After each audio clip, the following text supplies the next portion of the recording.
സാറിന്റെ ശബ്ദമാണല്ലോ.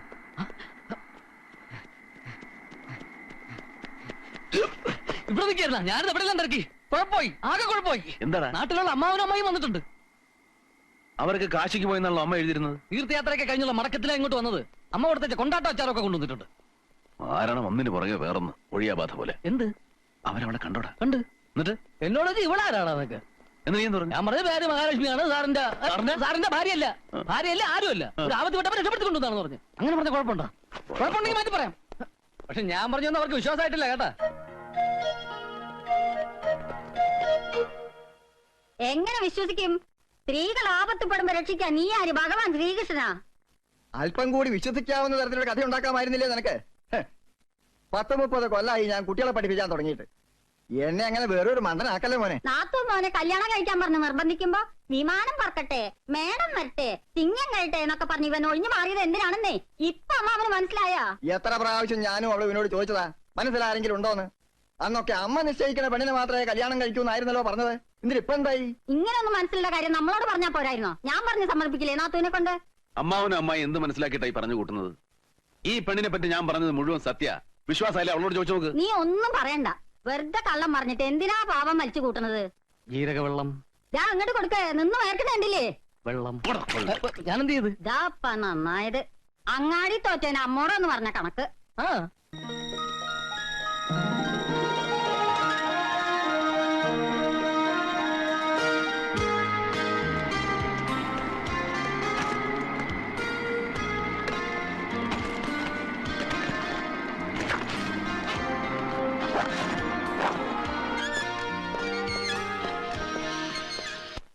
പറ്റേ ഇന്നലെ അമ്മായി പറഞ്ഞൊന്നും നീ കാര്യാക്കരുത് കേട്ടാ.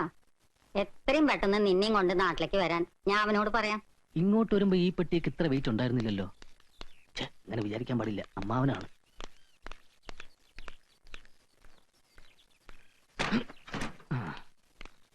ഇത് പുറകിലേക്ക് വെച്ചോളൂ. ഓ, മുമ്പിൽ വെക്കാൻ പറ്റൂലല്ലോ, ബോണറ്റല്ലേ. ആ ഏതായാലും നടക്കണ്ടൊക്കെ നടന്നു കഴിഞ്ഞു. ഇനി പറഞ്ഞിട്ട് കാര്യമില്ല. എത്രയും വേഗം നീ അവളെയും കൊണ്ട് നാട്ടിലേക്ക് വരിക. നിന്റെ അമ്മ ഞങ്ങൾ എങ്ങനെങ്കിലും പറഞ്ഞ് സമാധാനിപ്പിച്ചോളാം. അമ്മ എന്ത് മനസ്സിലാക്കട്ടെ പറയുന്നേ? വെറുതെ നീ ഇരുട്ടോണ്ടോ ഓട്ടടയ്ക്കാൻ നോക്കണ്ട. മനസ്സിലാക്കണ്ട ഒക്കെ ഞങ്ങൾ ശരിക്കും മനസ്സിലാക്കി കഴിഞ്ഞു. അവിടെ എന്തെടുക്കുക? സമയായി. ആ ഞാനേ വന്നു. ദേ മോനെ ട്രെയിനിന് സമയം. വേവാ.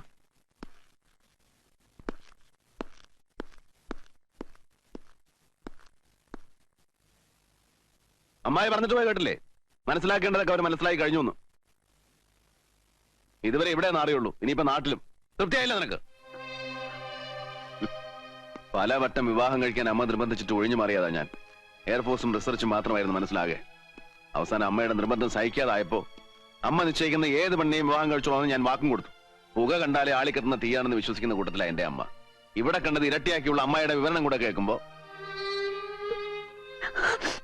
ഞാൻ നിന്നോട് എന്ത് അപരാധം ചെയ്തു ഈ ശിക്ഷ അനുഭവിക്കാൻ?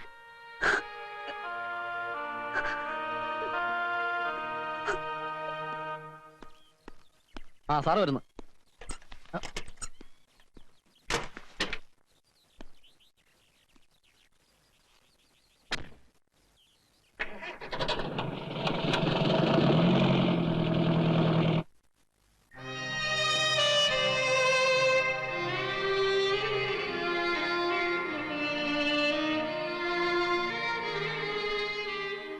സർ, എനിക്ക് സ്നേഹം നൽകിയവർക്കൊക്കെ ദുഃഖമേ ഞാൻ തിരിച്ചു നൽകിയിട്ടുള്ളൂ.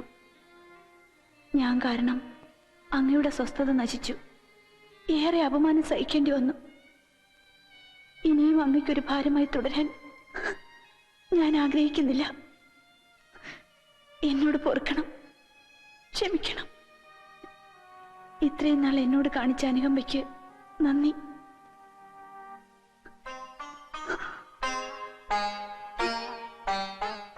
ഞാൻ വിട പറയുന്നു. ലക്ഷ്മി.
ഇറങ്ങടി.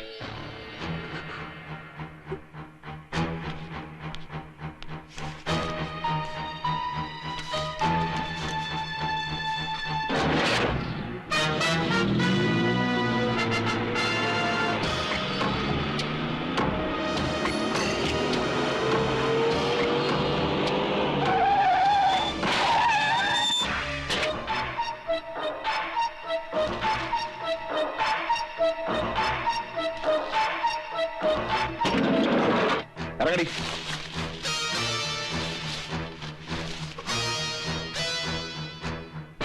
तुमको दिया हुआ मोहलत खत्म हो गया। रेड अलर्ट के पेपर्स कहाँ हैं? माफ करना, मुझसे ये काम नहीं हो सकता. പിന്നെ നിന്നെ എന്തിനാടി അവന്റെ അടുത്ത് അയച്ചത്? സുഖിച്ച് താമസിക്കാനാ? എന്നെ കൊണ്ട് സാധിക്കുമെന്ന് തോന്നുന്നില്ല. സാധിക്കണം, അല്ലെങ്കിൽ നിനക്ക് നിന്റെ കുഞ്ഞിനെ മറക്കേണ്ടി വരും. എനിക്കെന്റെ കുഞ്ഞിനെ ഒന്ന് കാണണം, പ്ലീസ്. जावेद, बच्ची को दिखाओ.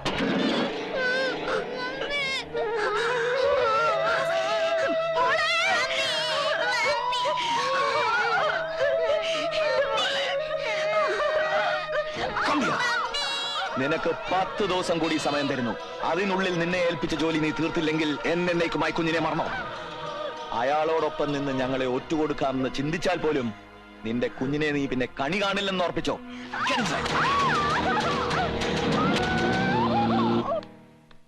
സാറേ, സാറേ, ആ ഇവിടെ ഇരിക്കായിരുന്ന ചേച്ചി അവിടെ ഒന്നും ചെന്നിട്ടില്ല. അതുപോലെ ഭയങ്കരമായിട്ടല്ലേ വഴക്ക് പറഞ്ഞത്. അതിന്റെ വിഷമം കാണും. എന്റെ ദൈവം ഇനി വല്ല കടുങ്ങയും കാണിക്കുന്ന എന്റെ പേടി.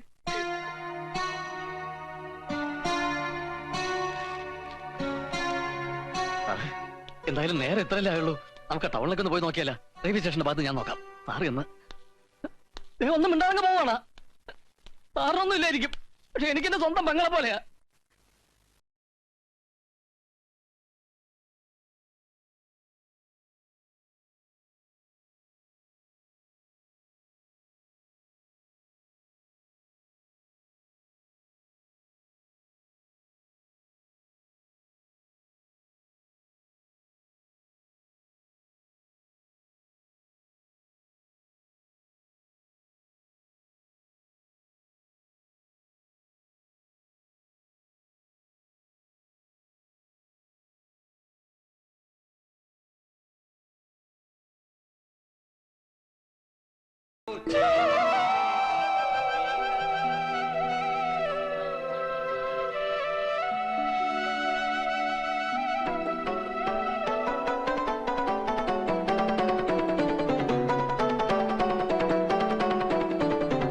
ലക്ഷ്മി,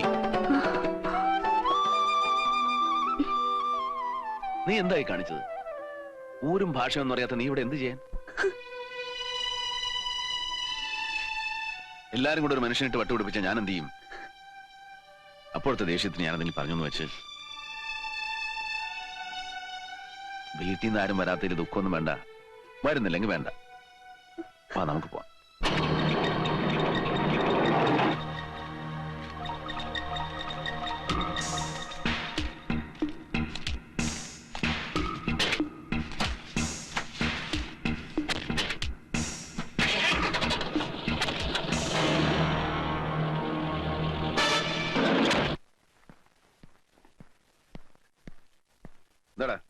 പച്ചക്കറിയൊക്കെ വാങ്ങിക്കാൻ പൈസ വേണം. കഴിഞ്ഞ ദിവസമല്ലേ നീ 100 രൂപ വാങ്ങിച്ചത്? രൂപയ്ക്കൊക്കെ ഇപ്പൊ പഴയ പോലെ വില ഇരിക്കുന്ന. 100 രൂപ എന്നൊക്കെ പറഞ്ഞാൽ 10 രൂപയ്ക്കല്ലേ ഉള്ളൂ. അതല്ല ഇപ്പൊ ഇവിടെ ആളുടെ എണ്ണം കൂടിയില്ലേ.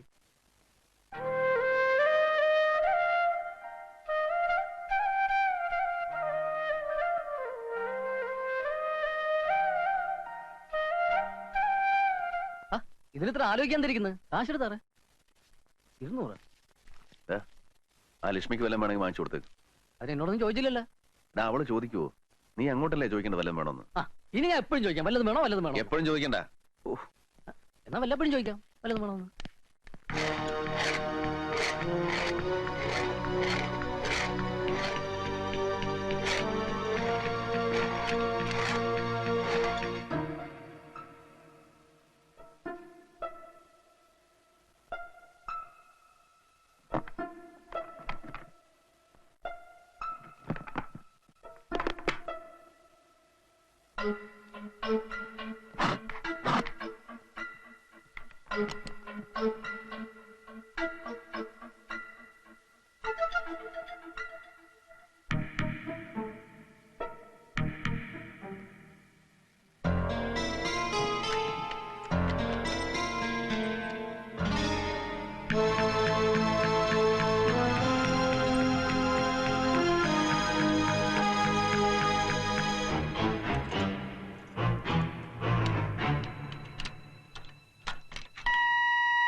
ലക്ഷ്മി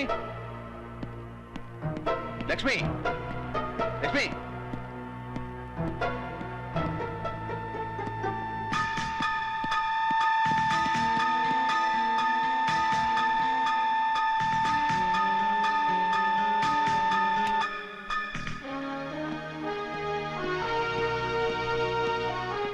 ലക്ഷ്മി എന്തോ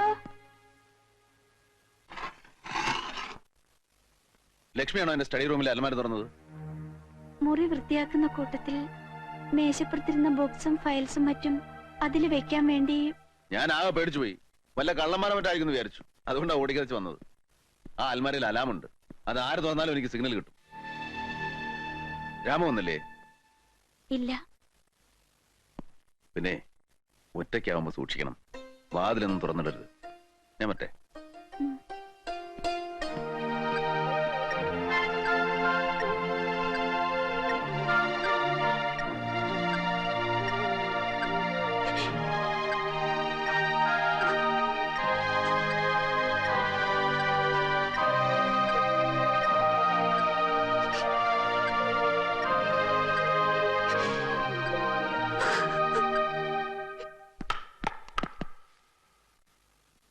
എന്താ Easwar, anything important?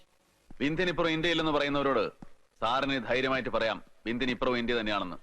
Red alert, green alert ആയി സാർ. Is it? അതും പറഞ്ഞതിന് 3 മാസങ്ങൾക്ക് മുമ്പ് ഞാൻ റിസർച്ച് ചെയ്തുണ്ടാക്കിയ എന്റെ ഫ്ലൈറ്റ് ആകാശത്തിൽ പറന്നു വരാൻ പോകുന്നു.